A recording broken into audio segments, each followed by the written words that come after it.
Hello everybody and welcome to this very special discussion of Zero Parade's 4 Dead Spies, where I'm joined by ZAUM elites, our lead artist Jenny Harder and producer Jessica Crawford. How are you guys?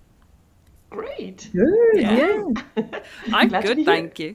Yeah, I'm super excited. I've had an excellent time playing the demo that you guys have lovingly put together, and I am really looking forward to breaking down what the game's all about, what has gone into it, the creation of it, that has come from your guys' gorgeous creative minds. So thank you very much for being here. Thank you for chatting with me. So I feel like the first question I kind of want to dive in with is, what drew you to centering a game around a spy? Because a spy is such a great archetype to drive this sort of narrative with. Why spy? Do you want to I start, feel Jess? like I was going to say, I remember at some point, not in the not so distant past, we'd done a little bit of research into what had been done and what had been done around CRPGs. Obviously, we've done detective in the past. Where else could we branch into? And there wasn't a lot about spies and espionage specifically. So we were like, this feels like a really lovely untapped area that we can look into.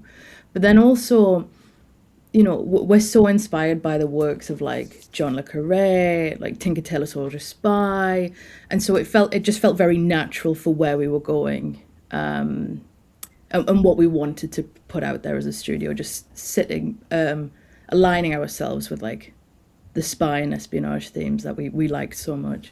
Yeah, for sure. You mentioned Disco Elysium obviously being the kind of initial build from this. How has it been kind of moving from Disco Elysium into something like Zero Parades? Do you feel like there's a lot of through pieces there? I joined a bit late, so I feel like Zero Parades was already quite far ahead in progress at that point.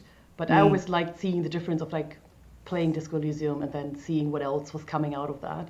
And I liked that there were similarities, but also a bunch of differences that made it exciting and new, but also something, that you kind of connect from the old game still. So I feel like people who've played Disco Elysium would still find things that they would like about the new game, but there's also a bunch of new stuff, which I think is exciting and cool that we're trying something else. So Yeah, for sure. It definitely has the feel of Disco Elysium, the art, the kind of design, but the story felt really fresh and new. And I loved the spy espionage, kind of figuring out what the insidious underbelly of this world is through the eyes of someone that has access to that as well. In Disco Elysium, one of the main things that we've got a difference here is, but also a similarity, is that you play as a police officer or a representative of the state, I guess. And in Zero Parades, you are someone who kind of has that kind of state power again. And obviously politics and statehood are big parts of the ZAUM experience. So what important differences do you think we've got between our protagonist, our spy, Hershel Wilk, and Harry Dubois from Disco Elysium as well? I feel like it is that access to information. So with Harry, there's the obvious difference of Herschel doesn't have amnesia and Harry does, and so there's already that difference in play. I think Herschel has a much deeper understanding of the underbelly of the world of Portofiro and the kind of powers around it, and so she understands what her role is to play, whereas Harry's kind of fumbling around, trying to figure it out. He's not quite sure. And also he's I suppose he would be lower down. Herschel is still a pawn in some ways. She isn't the top dog of the spy, the opera, but she has a better understanding. She is able to take charge and make her own choices, whereas Harry is kind of, he's being controlled a lot more, I would say. Yeah, definitely. But we still get a little bit of control, kind of. In our opening demo, we kind of have the phone call where things don't seem to be going so well for Herschel to begin with. And there isn't amnesia, but there is this severe lack of information that we're given that we have to kind of fill in the gaps for. So how do you kind of inform Herschel's history and a character's story without taking away player agency? Because she's not an amnesiac, she's not a blank slate or a tabula rasa or any way we want to call it. She is a fully informed person who knows what's going on in this world. So yeah, how do you manage to get that across without taking away kind of how you can design your character in this way? that was a really big challenge we had, and it was ongoing for a long time of like, how do we knew we wanted to bring Herschel in as like somebody who knew the world and knew the world of Portofiro as well, but how do we say to the player, you need to go to the bootleg bazaar when Herschel knows but you don't know? And so we were playing with that a lot of like, do we pretend that everybody is aware and we just kind of guide the player in other ways? I think the way that we've gone with, which is really nice, is that the environment of Portofiro has changed since Herschel was last there 5 years ago. And so you get to rediscover things as a player, as Herschel, but then you have this kind of, Herschel gets to fill in the gaps of the lore of the world as well. So you're kind of learning with her, but then you've got a little bit of extra on the side, kind of nudging you in the right direction. Something I really like as well that I think is new, that you start like working with like memory patches. So like as you come somewhere, you get a memory of something that happened here, someone you've met, someone you've talked to, and that always helped me as like someone who really like likes personality and like NPC relationships, that you get a feeling of, okay, who has been like my friends here, my old crew, and it's really cool like slowly seeing that come to life like bit by bit. Yeah, definitely. I just love the way you can kind of like interact and have like little insights into the environment. Even like past that, just the basic like, oh, here's a like what Herschel sees, if you know what I mean? Like, okay, Yeah. here's like a pile of rubbish. Here's like something that we're seeing on a lake, on a river. Oh, the gates are locked over there. It's like this constant, I think that really informs like her spy level of looking at everything as well as the world building that you get in a game like this. But I think you've handled it really well, like personally, because I felt like I was building my own Herschel, but still that I wanted to learn about her and where she'd come from. Nice. So like the freezer concept, like, and that she'd been like away for a while, was very cool. And I kind of wanted to ask you about that as well, kind of Herschel's place in the world at the start of the game. How do you kind of navigate the 5 years of difference? Is that kind of just what you've said with in building up lore and that kind of thing, and giving the player agency? Is that why that choice was made? Again, a similar thing. We were kind of playing around with how long. We always had gone into it knowing that she had been away. We were playing around with like how long had she been away and how long had she been away for, that would have a significant impact, because you're coming back into this world and you're trying to reprove yourself to this organization that has put you on ice, but also reprove yourself to the people around you. So how long is a decent period of time for that I think it was at one point 2 or 3 years, and then we've extended to 5, and I think 5 years was the sweet spot, but it was something that we always knew that's what we were going to go into it with. Yeah, because much longer it would have felt too long, and they feel almost like Yes. disconnected, I think, from like people there. So Yeah. So keeping good that middle thread ground. kind of alive, a little living moment for her. Exactly. Yeah, as we're all like the girlies here as well, I also kind of wanted to ask what it was like designing and working with a female character, having a woman as the centre of this story, because we've had like Harry Dubois be kind of this kind of bumbling cop, and kind of work through his politics and figure out who he is and what he is. I remember I had a very feminist Harry Dubois in Disco Elysium, and I think it would be really interesting to play around with such a politically active and engaging story, and work with these different power structures and introduce a woman into that as well, with having all of this backstory. So obviously she's a spy and she's a great protagonist first and foremost, but would you say that there's anything that lent into your character creation and the way she interacts with things from womanhood as well? Good question. I remember coming over from another project, and I think at first I heard the name Herschel. I wasn't quite sure who she was at that point yet. And for the longest time, I thought she was going to be a guy. And then I was pleasantly surprised to hear that she wasn't. And I started seeing concept art.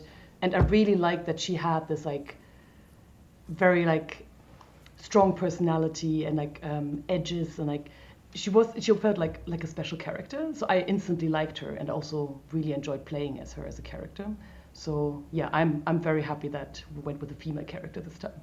I also feel like when we put together the design, like I remember very early concept, we were very clear, like we didn't want to make like a more stereotypical kind of womanly fit. Like we wanted to put a real human out there first. And I think that was what felt really important to us, is making sure that we have a well-rounded female character out into the space that doesn't tend to embrace female protagonists, at least. And you Yeah, can see it in the definitely. design as well, right? Where like she isn't designed to be very like feminine focused, like Yeah. volumes, boobs, hips, you name it. She is like very human and let's even say normal looking, which is pretty cool. And I love that we do have like some great dialogue choices that I think you wouldn't think twice about if it was a male character, but when she says, "Oh, suck my dick" or something like that, it becomes like, "Oh, this feels really powerful coming from like a woman playing a female character." It Yeah. feels great to be able to say that in what I think is typically quite a boys' club. You think of James Bond, you think of like, again, think of Taylor Soldier Spy. So it's really lovely to bring a different perspective into that space without fully leaning too far. Again, we're going for more of a human experience rather than this is a woman in this space. But yeah, Her dialogues are Yeah. very witty. It's pretty cool. yes, Yes, as a quite a masculine woman, I know I definitely really enjoyed the way that she speaks. That it's not like perfectly curated. That she's not like sexy or suave and kind of like, and I would like that in a male character as well, or a non-binary character. I would like all of those things, but that it's kind of, we get this very human kind of fallible woman, and she isn't like, Lara Croft badass, she isn't James Bond super spy. It is literally, we get that kind of the bumbling cop experience of Disco Elysium, but in a different format. I was very drawn to that, and I also thought when I heard Hershel, I was like, oh okay, yeah, we're going that route again. And I didn't think it would matter to me, and then I saw Hershel as a lady. I was like, oh, it does matter. Like, I love it. So yeah, I that comes from me more than anything. I just thought it was a really cool little change up from the previous kind of works that you've done with Disco Elysium. So yeah, lovely to see a kind of a different angle. But moving on from kind of character and into the world that we're dropping Hershel into, do you feel like there's a big inspiration for Portofiro? Is there anything that's kind of the main building point for this world? Or is it more a reflection of all the different spaces and times that we have existed in and kind of mashed together?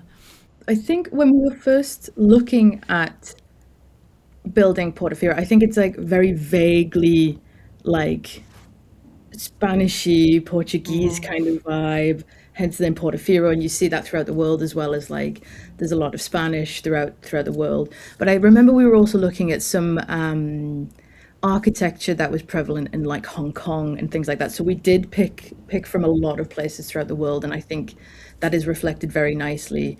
And as well, yeah, we wanted to reflect the time period that we wanted it to be set in. So it's very 90s. It's not necessarily our 90s, but it's kind of adjacent. So, and I think we did that very well.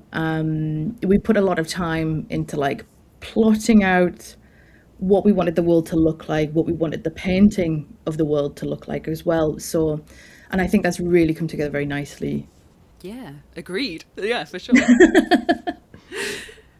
What would you say Portofiro's place on the world stage is, if we like phrase it that way, kind of with our politics and everything? And feel free to dive into kind of what we learn in the demo, or what's kind of obvious as well. Like, how would you describe Portofiro and where it sits in this? Because the worlds that you guys build are so detailed and rich and full of gorgeous, interesting interactions. I would love to hear like how it kind of sits in all that, even if it feels obvious. The first word that came to mind, and I'm not sure if this fits, Jess, please correct me, but it feels like a bit like a battleground to me, because all these powers are trying to swoop in and take control and kind of, get their own thing going in Portofiro. And the people there are just living their lives, trying to get by, and as like pretty much like people nowadays feel like they can't change as much as they want to in the world with all these things happening over their heads. So it feels quite relevant and modern to me, at least, like getting this kind of feeling, the setting also as Hershel in this world. You want to make a change, you want to do something, but you can't always achieve everything. You can have like these little impacts here and there and try to move as much as you can, but it's not always possible to change the world. How would you say Portofiro is kind of like, I know you say it reflects kind of that modern wish to push and change things, and it have pushed back. How would you say it reflects our modern world in other ways, or do you think it differs massively? I don't think it differs massively. I think like even though we've made like some more fantastical references to the opera and the weeping eye and these kinds of things, I think you can see a lot when you start to dig into some of the things and you start to speak to a lot of the characters. You start to see a lot of our world reflected back on us about like, you know, people's, say, immigration status is something that does come up later outside of the demo, but later down the line, and people's ability to move freely. And I think that is something, you know, we love to build our world and we love to like, you know, be heavy on our themes and put a lot into our writing, but we are ultimately all living in the same world. And so it's hard not to draw upon it, especially, you know, we love to make also political works. And so it's hard not to draw upon what we see around us on the regular basis. Yeah, like being a spy is like an arm of a communist party that like lives in the super bloc, for example. You Is can't then like, not talk about politics. yeah, it is. It's like, okay, cool, let's go. Yeah. Do you feel like there is a reflection of your guys' experiences in this? What parts of yourself have you put in, or you know, with the people that are on the team? Like, obviously, a game is always a construction of everybody's own pieces and personalities. But do you feel like you've added anything that's specifically Jenny or Jess in there that's like, this is me? Is this a good place to reveal Easter eggs? Maybe not yet. No, I feel like we have a great team, but we have a great team. Like all the artists are very skilled, very lovely people. And I feel like all of the artists have brought in so much of their own craft as well. Like a lot of our artists come from a traditional background, so a lot of our work is very painterly, very like non-digital focused, very scribbly. And I think, yeah, the team is bringing a lot of their own like love for what we're doing, which I think you can see in the world as well, like little storytelling moments. And that's pretty cool. Yeah, I would say like keep an eye out for these little storytelling moments. I think that's where you see the team, the art team especially, play the most. Even, you know, I work a lot with the character art team and the paint over team and the environment team, and there were some things that I didn't know were in there until later down the line when our leads were like, oh yeah, there's this other storytelling moment. I think you can see it in the demo. It's like you can see a bridge that goes off to like somewhere in the distance, and there's like a little memorial. And if you look down where the memorial is, you can see a tuk-tuk that has gone over the edge. And so it's really nice little moments like these that we like to thread through and kind of keep ourselves within the art as much as we can. Yeah, and it also makes the world more alive, right? It makes it feel lived in, like there's stuff happening beyond our game. So this is like an old city. Things have happened, people have lived there, and like building that into the world, I think is really fun and meaningful for everyone. Yeah, It's even fun, like you walk past an old cinema and there's like our takes on what the films would be in the world. I can't remember one, but there was a great one. Oh God, do you remember what it is, Jenny? It's I've seen so many posters, Jess. I'm sorry. There's so many of them. We've been hunting posters for weeks. I'm going poster blind. There's one that's like Papa is no muerto. It's like Papa faked his own muerto or something, and I'm like, oh, that's great. That's a good one. Yeah. Such a good one. Near the cinema somewhere. Yeah. Man, I'm gonna have to be looking out for these now. I love the tuk-tuk, like just that it's like fallen in the river, no explanation. It's very like there's kind of at least in Britain, there's always a shopping trolley in a canal in there. So it's like it gives the same vibe, a tuk-tuk in the river. Exactly. But I love you talking about the different layers of art that go into it, Jenny. So like, how would you say that you kind of constructed the design of this world and how it looks and how it feels from an artist's perspective? Because it is so fantastical and painterly and kind of unreal, but also has that grounded quality to it as well. How do you master that in kind of the world of arts and your art team? I think it comes a lot from personal experience as well, like just places people have lived, what they draw like their own references from. So we have like a big mood board where everybody posts in like pictures they take, and our artists, they post like random bridges, like, look guys, I've taken a picture of this ugly bridge. Look how the dirt splatters over it, and this is what goes in, which is really cool. Yeah, and I think everybody coming together, talking about what values to them, what we want to bring in as a team, I think that kind of shapes the vision of it. And of course, we have like great art direction as well, someone like kind of bringing it all together.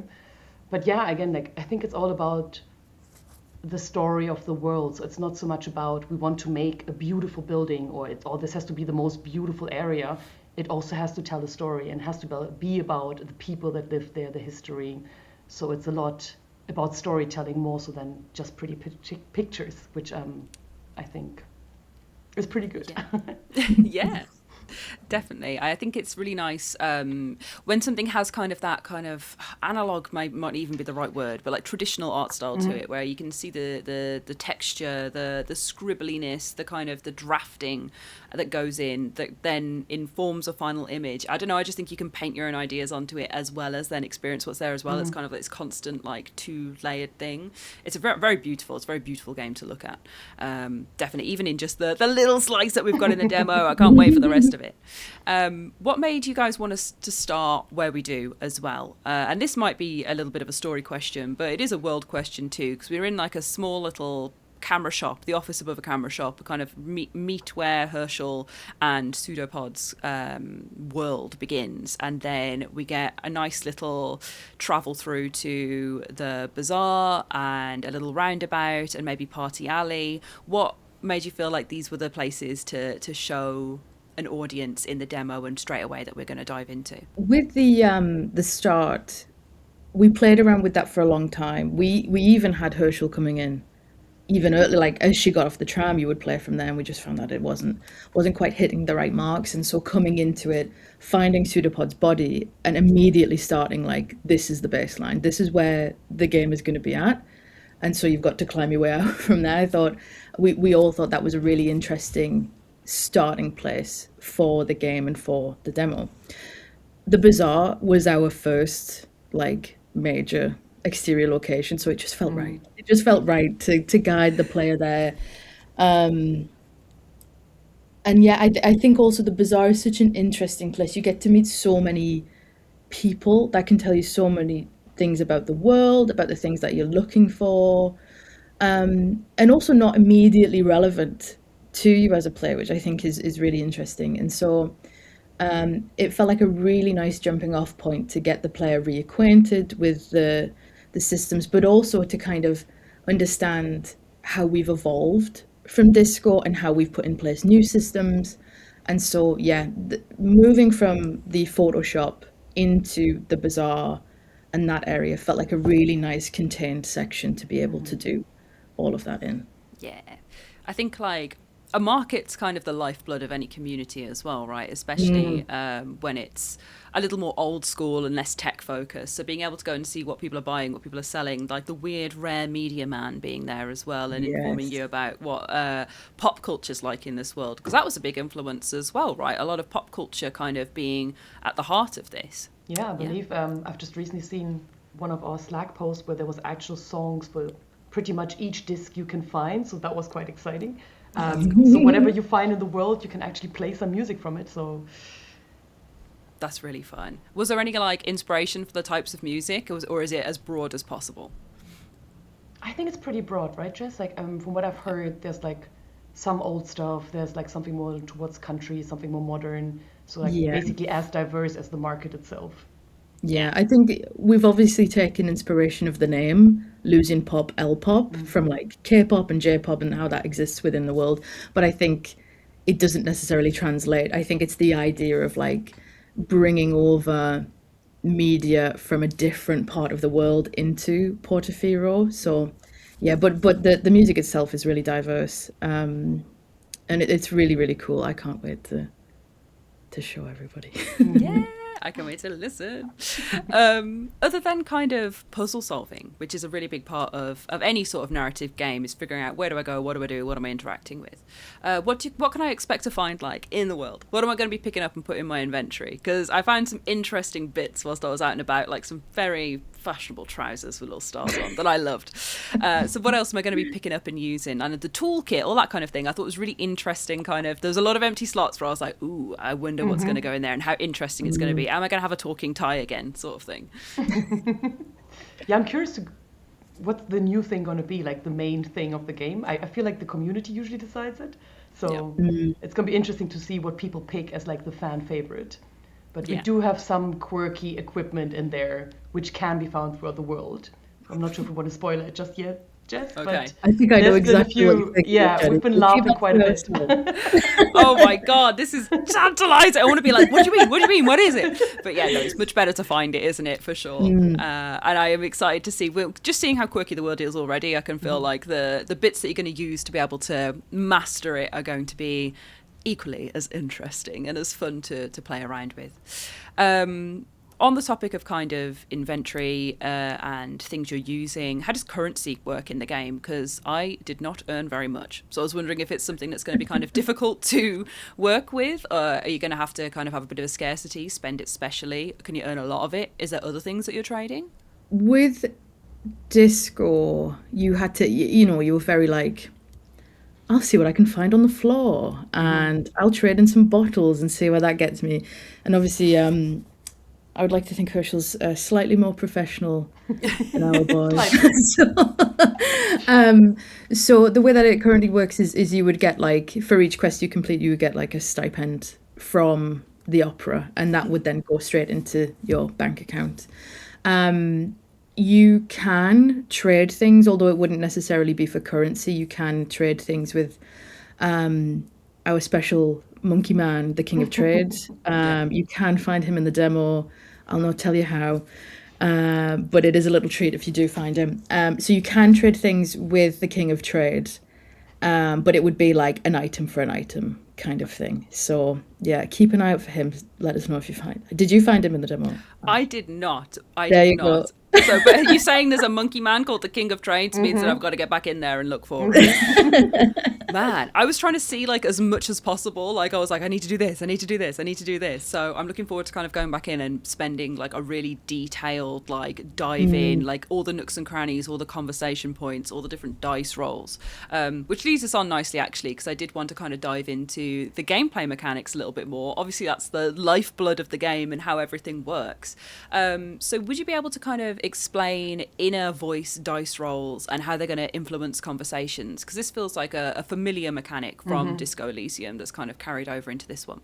Yeah, it definitely is. Like, it's something like I think we've picked up and evolved and like changed up a little bit. So there's different ones that obviously affect like how you progress in the game as well. I think one of my favorites is the Doppelgang. I'm not sure if you've seen it pop up, but it's one of the more like the funnier ones, and it's all about this like us and like we and like the people you connect with. So whenever you're about to like connect with someone, talk to someone, you got this kind of gang pop up that goes, hey, we should be friends, or hey, you should totally hang out with this dude, which I found super funny. So that was one of my favorites.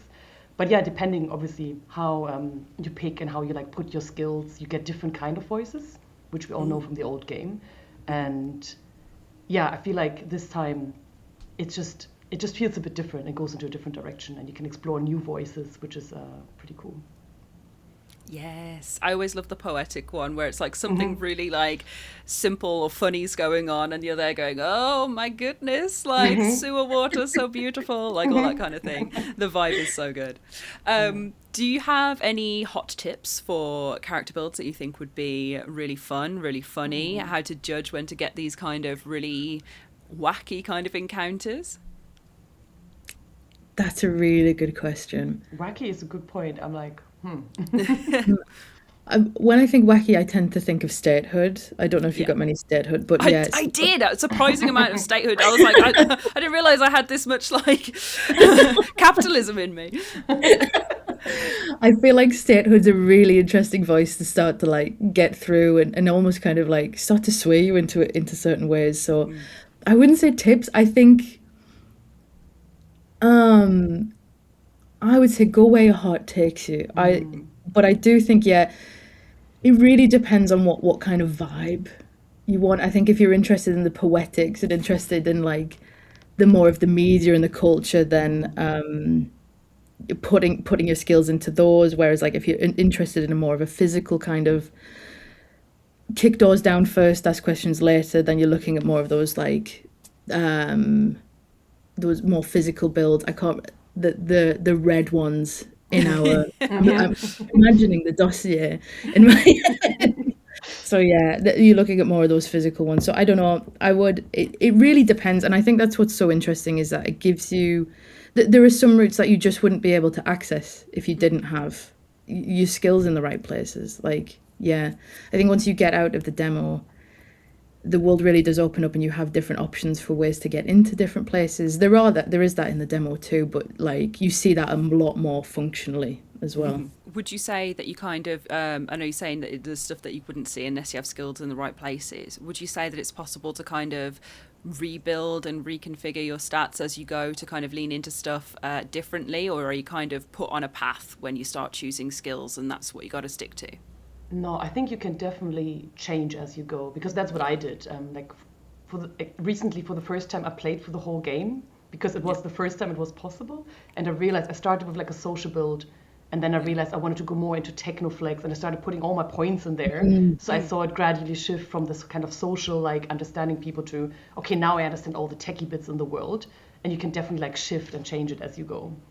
Yeah, all the different numbers for like the machines, like the fax machine and then like the phone line and everything. I was like, am I supposed to know all of these? But Technoflex is learning it for me, which is nice. Another really interesting part of the game that feels very new, very fresh, but builds on the kind of ideas that have come from something like disco. How do fatigue, anxiety and delirium kind of influence how you play the game, and how can you use them to your advantage, and how do they impact you negatively as well? I feel like my favorite thing about those is that sometimes you just don't see them coming. So you will go through the game and then, I mean, in the intro of the game, it's a perfect example of it, is you've just been dropped in this place, you found that your partner is passed out in a chair, you can't wake them up. Of course, a normal person's anxiety would go up.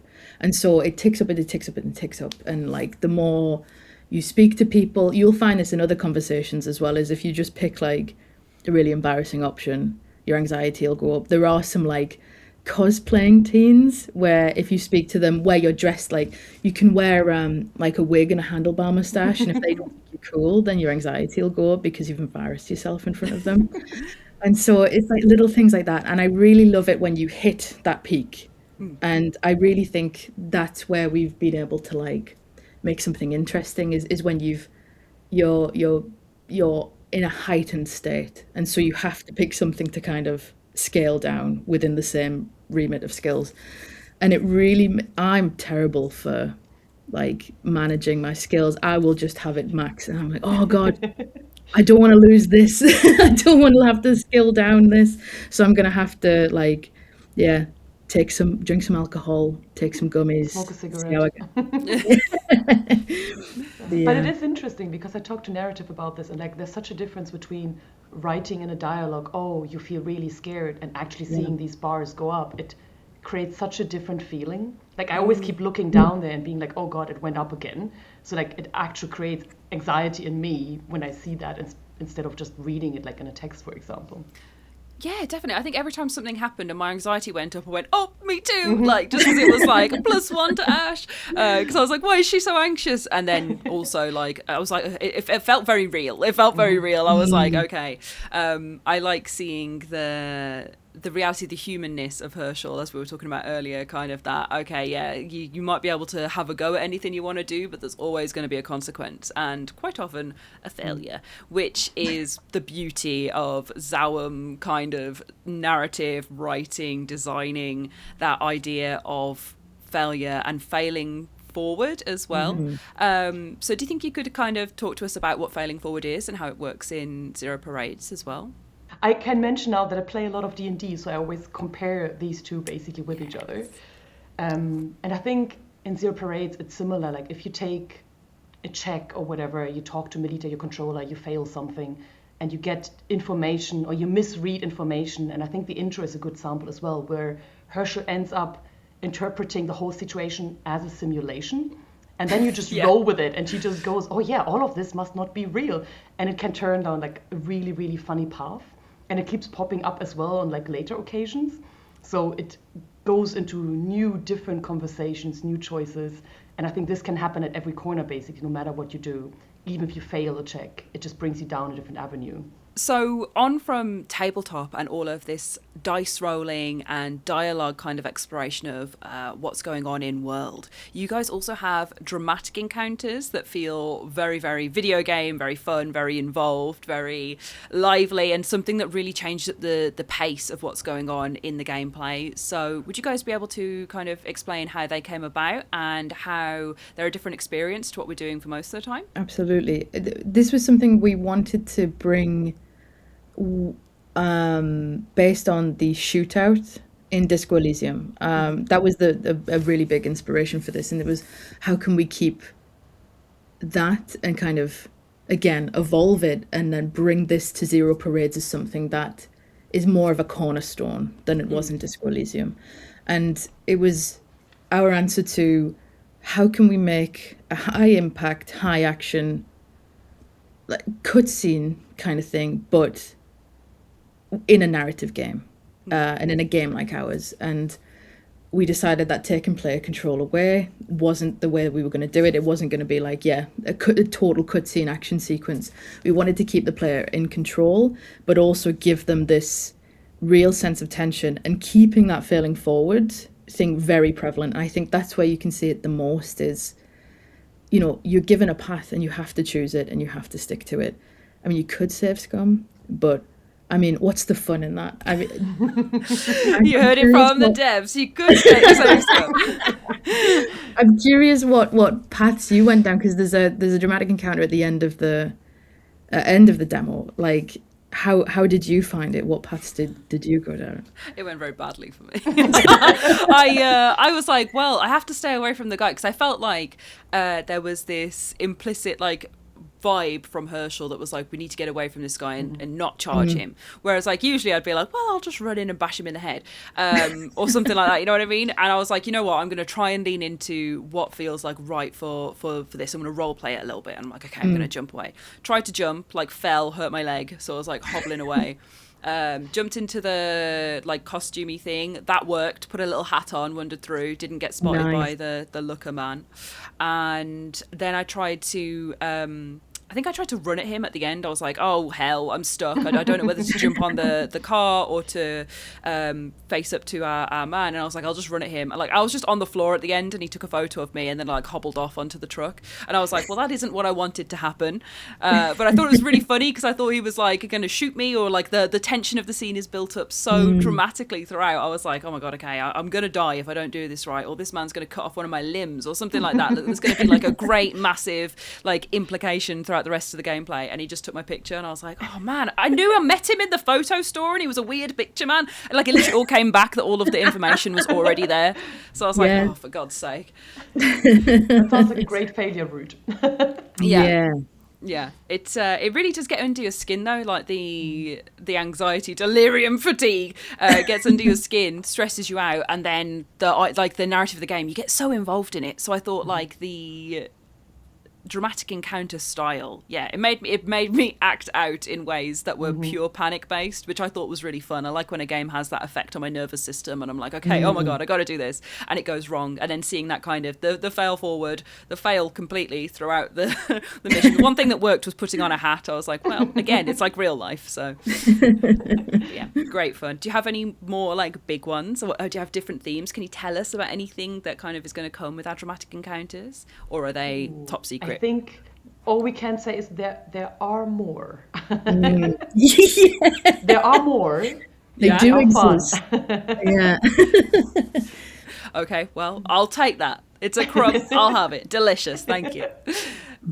Moving on to kind of the other way that the game is shaped. Now, I know that this is kind of a little bit of a tangent to your guys' roles within the teams, but can you talk to us about the soundtrack and the music for the game and what kind of shaped the inspirations there? I know we spoke a little bit about pop culture and the cassettes that you can listen to.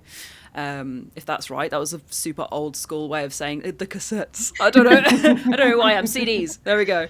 But yeah, the music in the game you can listen to as a narrative tool, but also what about the soundtrack? Can you tell me about that side of things? The soundtrack is incredible. Our audio director Ruben is phenomenal, and he's worked with some fantastic composers in order to put it together. I think the main inspiration, you'll probably hear it as you go through, is like it's very jazzy. We put together a lot of like saxophone tracks, and you hear a lot of woodwind throughout. And it really does as well throughout the different encounters. I mean, it's you can hear it a lot in the bizarre dramatic encounter. It's really beautiful the way it crescendos at certain points, and so we've been able to put that together quite nicely with the different moments of tension. What I will say is, keep your ears open. There could be a soundtrack coming down the line. Yeah, I love listening to it, but I get a bit more privy information than other people, so I can't wait for other people to hear it. Definitely, it is gorgeous. I think the perfect soundtrack is one that you can listen to anywhere and it makes you feel like you are like in the game. So being able to like hear kind of the jazzy kind of spy vibes and then be like, okay, like I'm Hershel walking down the road, trip over a bin or something, you know what I mean? On the subject of music and sound, we've also got voice acting that kind of fits into our like oral AU perception of the game. So how many characters and lines are voiced? Because I know we've got some voice, we've got some reading. Was there a way of balancing those things to make it more immersive? For the demo itself, most of the characters are voiced. I think, unfortunately, our man, King of Trade, he won't have a voice. We're just saving that for the full release because it's too good. And there's a couple of others that you'll notice. I think the aim is to have the majority of it voiced for when we do release, but yeah, you'll get a little taster of it in the demo. I think the work in there is fantastic. I'm so proud of all of our voice artists. I think they've done a standout job of really bringing the world alive. Particularly, I will shout out our narrator. I think she's excellent. I really, really do. And she brings so much beautiful, beautiful nuance to each of the different voices. I think lately I've been listening to a lot of her like lines, and so at this point I can pick out the differences, like, oh, this is a poetics and this is a statehood, and so I think I am really, really pleased with how that's coming out, and I'm really happy that people get to listen to it and start to fall in love with everything like we have. From voice acting and then into being able to play the game even more, like experience all these lines in different ways and all the different personalities that are going to come from our narrator and the other characters in the game, I'm going to ask you a really easy question. How replayable is the game? Very. Very. Yeah. TLDR, very. I think, even just doing things with a different build, it gives you such a different vibe. I mean, there's like some buildings, I'm trying not to spoil it too hard, but you can get in like very different ways via the social path, by talking to people, via acquiring things, via sneaking in. And I mean, all of this kind of depends on your build as well, whether you succeed or not. So there's so many different options to go down a path. So I feel like even if you play it 3 or 4 times, you find something new, something different to enjoy and experience on the way. Yeah, so you've got kind of like our key beats that are going to take the story through, and then all these different ways that you can approach them to be able to get there as well. Nice. Is there like a vast range of endings, for example, as well? Or does it kind of lead to a point? Yeah. So mysterious, Jess, you're good at that. It's like, who's to say? Yes. Oh, not me, not I. Okay. Is there any key differences between the stat builds? Like, I know you can say you can kind of punch your way through and kind of, smooth talk your way through, or do all the techno flexing. Or maybe a better question is, what's been your favourite when you've been playing through and designing these things? What sort of way have you gone, right, this feels like the most fun to me personally? Because it's going to differ for everyone, right? Can I do this one? Because Please. I love the social build, and I'm a very emotional player, so I build like full up 100% social, and then talking to all the people that I used to know and people in town, you always get these subtle reads of like what are they actually feeling and thinking, and it gets you so invested in their story, and like you get to decide whether you want to help them, whether you want to reconnect, and it gives you a very different play, I think, like a different playthrough if you go with that route, because you get to really like see these little subtle emotions like behind the NPCs, which I really like. How about you, Jess? Do you have a favourite build? I'm hardcore intellectual build, which Ooh, always okay. makes me suffer for physical activities. Like, I think I've taken damage from kicking the door down. And yeah, it always just impacts you later down the line, where it's like silly things like, I need to pick this thing out of a crevice, and you're like, oh, I can't do that because I'm just not physical enough to do Yeah. it. So yeah, I'm always hardcore intellectual, and yeah, again, I mean, mine and Jenny's experience will be vastly different because I won't have had the insight to look behind the curtain of what people socially are trying to say. But yeah, I can intellect the fuck out of anything. So you get the whole backstory of the world, of everything that happened. Yeah. Well, I'll just go But like, Jenny's really tapped into the heart of I'm everything. friends with Bob and Jonathan and Oh my god, I love just the names. It's just like, they're my guys. I know them. See, I was like, my first one that I picked for the demo, I was like, I'm just gonna punch stuff. And then Nice. again, because I was trying to see so much as well, which I don't recommend to anybody because I wanted to see like everything everybody had to say, but that the option is there to just go, thanks, see ya, I'm gonna go. Like, you know what I mean? Like, you can actually just be like, okay, got what I need from you, let's carry on. That's in there as well. I was like, oh my god. So like, you can dive into everything, try everything, have all these conversations, learn everything, intellect, do all your techno flexing, do the social bonding, punch stuff, or you can just go, cool, okay, thanks for the info, I'm off, I'm gonna go carry on. Yeah. Do you think that kind of like impacts your gameplay in further ways at all? Like, are you going like, I know something like that would have kind of played into Disco Elysium with being like, you know, thoughtless or not interested or that kind of thing. Does that kind of lean into Zero Parades as well? Is there an effect of not looking into stuff enough? I think if you don't look into stuff enough, you could miss things as big as quests, which I think is interesting. Sometimes like they're quite in there. So you have to really delve deep into some of the conversation trees to be able to get something else out of it. I mean, it's interesting enough to talk to people and then be like, all right, see you. But yeah, I think the ex-pilots that you can speak to in the demo are really interesting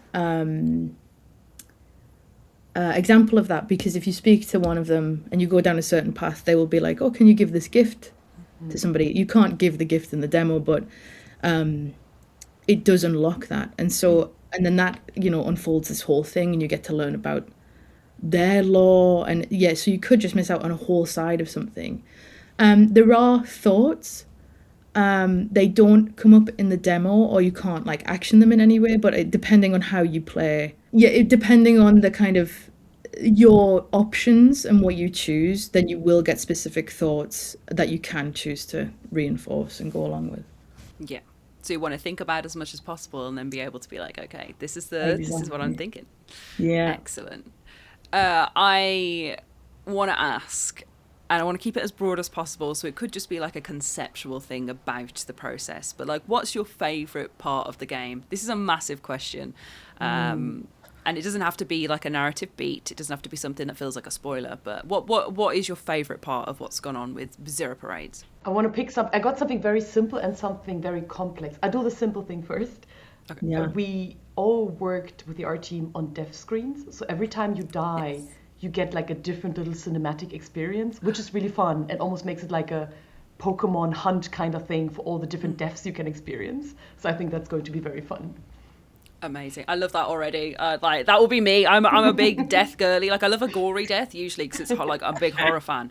But knowing that there's like, oh yeah, okay, that's really like a personal one where I'm like, oh, good.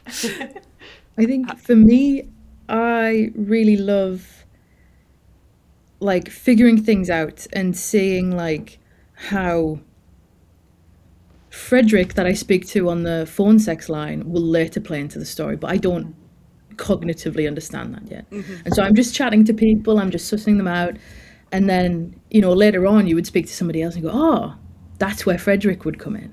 And so I think it's discovering the interplay between all of the characters and the narrative and their lore, and how they would all fit together. It's a broad answer to your broad question. That's A okay. good one, Jess, a good one. Yeah. Got to keep it spoiler light. Yeah. Oh, poor Yeah. Frederick got absolutely hassled by me off that line. I was like, I need the clue. I need to get on the phone. Get on. I mean, I punched him, so. Yeah. Oh my god, I didn't even realise that was an option. Jenny, I love how you're like, I'm socially minded. I just love talking to people. Not this guy. I'm Frederick. sorry, not this guy. Come on. Oh, give him a bash in the head. Nice. At least you can do everything with every build, at least, then. That's all it's saying. Yeah. And then I think kind of to cap us off, again, it's a little broader, but I think it's a nice one for you guys and your work on the game. Like, what can't you wait for players to experience for the first time? It might be something we've already spoken about. It might be something that you can't wait for people to kind of experience in the full release, whenever that is, hey? And I'm just interested to hear kind of what's been your part that you're like, oh my God, yeah, we've got something special here. I think we did mention it, but the dramatic encounters feel like their own new little thing, and with the music and tension in there. I mean, you've experienced it. Like, they feel intense. They feel meaningful. I really enjoy them every time I play them. I think for me, it's our environments. I think we've done a fantastic job of designing them and putting them together in a way that's really thoughtful within the world that we've built. And there's also just some really interesting places that I can't wait for people to see, that I won't mention, even though it's killing me not to be like, this specific place is fantastic. Yeah, that, and like, I think some of the other characters that you come to meet in Hershel's personal development, depending on how you want to play the game, of course, is how much you want to personally develop her. But it's got a lot of heart. And it really tells this beautiful human story that I just can't wait for people to experience and to go through. And yeah. So 2 answers. I was a bit cheeky there. No, I'm with you, Jess. Please. Especially the last one. Absolutely. Love them. Yeah, I think that's really, really gorgeous and true and kind of to the essence of everything we've experienced in the demo as well. I think final, I said that was wrapping us up, but a final question. How do you feel that this kind of builds on the Disco Elysium experience, considering that was such a seminal hit for you guys, and obviously there's a lot of kind of blood of that in this game as well, and teams that have worked on it. What do you think Disco fans are going to be most excited about for this, or the build on from that massive hit? It's hard to say, because I think, as you said, Disco was such a unique thing when it came out, and there's so much love around it that I think it cannot be repeated in the same way. And I don't think that's the expectation here. I think Zero Parades is its own thing. It has like some of the same values and like core things that we've taken over, but it is its own story, it is its own world, and I think it will have its own fan base. But of course, we really hope that the old fans will give it a try and enjoy it as well. Yeah, with any luck, like it's for people who are in the market of spectacular writing, spectacular art, a spectacular animation, you name it. It's got it all in there, and I think we're just so proud of what we've been able to put together and put out there. So, yeah. And you should be. It's so good, literally just from the demo. There's so much in there. There's so much to see. I personally cannot wait to see what's next for Zero Parades, for Dead Spies. Thank you so much for chatting with me. That has been incredible. It's been so interesting hearing about Zero Parades, how it's come together, your work on it, all the fun stuff we've got to look forward to, and your favourite parts as well. So thank you so much. I cannot emphasise it enough. Where can we find out more about the game and what's going on with Zero Parades in future? Do you guys have any links for us? Yes, so we are currently putting out Imprint, which is our internal devcast. So we've done 2 episodes already. So if you want to hear more about the art or the writing, then please go and look into our first 2 episodes of Imprint. And then yours truly will be on the 3rd episode if you want to hear more about production and what producers actually do. Excellent. I cannot wait to see that and hear that and get some more goodness on Zero Parade. So thank you guys again. Thank you guys for watching, for listening, and we'll be back soon with more Zero Parades when the game is ready. So thank you so much and see you soon. Bye.